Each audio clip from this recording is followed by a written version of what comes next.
মামা নামাজের তো ওয়াক্ত হয় না, মসজিদে কি? সাহাবী বলে হুমুমুন লাজিমাতনি ওয়া দুয়ুন, নবী গো ঋণের বোঝায় এমন টেনশনে আছি, ঘরে থাকতে পারলাম না, মসজিদে চলে আসছে। বিশ্বনবী বলেন আমি কি তোমার এমন একটা দোয়া শিখাবো যেটা পড়লে আল্লাহ তাআলা তোমার ঋণের বোঝা হালকা করে দিবেন? আবু মামা বললেন ইয়া রাসূলুল্লাহ, অবশ্যই শিখাবেন। বিশ্বনবী বললেন তাহলে তুমি পড়বা আল্লাহুম্মা ইন্নী আউযু বিকা মিনাল হাম্মি ওয়াল হাযান ওয়া আউযু বিকা মিনাল জুবনি ওয়াল বুখল ওয়া আউযু বিকা মিন গালাবাতিদ দাইনি ওয়া কাহরির রিজাল। ও আল্লাহ, তোমার কাছ থেকে দুশ্চিন্তা থেকে পানা চাই, কৃপণতা, ভীরুতা, অলসতা, কার্পণ্যতা, এই সব কিছু থেকে, মানুষের কঠোরতা, আমার উপর মানুষের আধিপত্য এবং ঋণের বোঝা থেকে পানা চাই।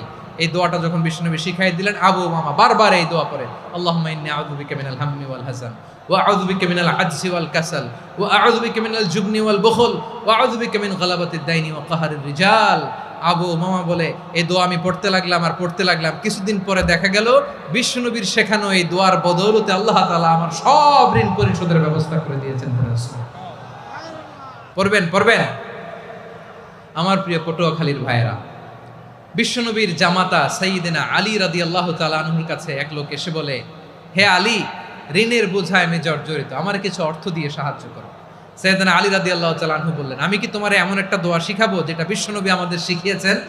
এই দোয়া যদি তুমি পড়ো, লাউ কানা আলাইকা মিসলু জাবালিন কাবীরিন দাইনান আদাল্লাহু আনকা, পাহাড় পরিমাণে যদি ঋণের বোঝা হয়, আল্লাহ এটা পরিশোধের ব্যবস্থা করে দিবেন।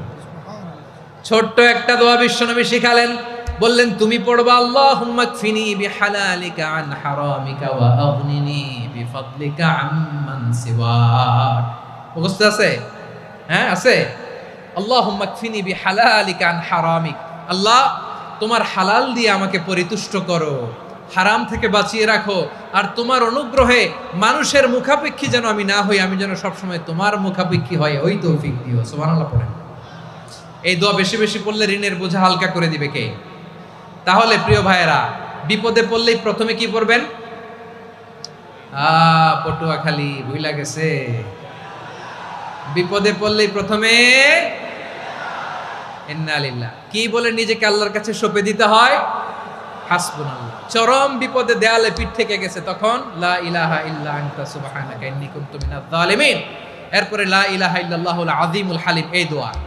আকস্মিক বিপদ, হঠাৎ যেন কোনো বিপদ আমাকে পেয়ে না বসে, এটার জন্য বিসমিল্লাহিল্লাযী লা ইয়াদুররু মা ইসমিহি শাইউন ফিল আরদি ওয়ালা ফিস সামাই ওয়া হুয়াস সামিউল আলিম। সকালে 3 বার, রাতে 3 বার। আর মারাত্মক tension, hyper tension, anxiety, depression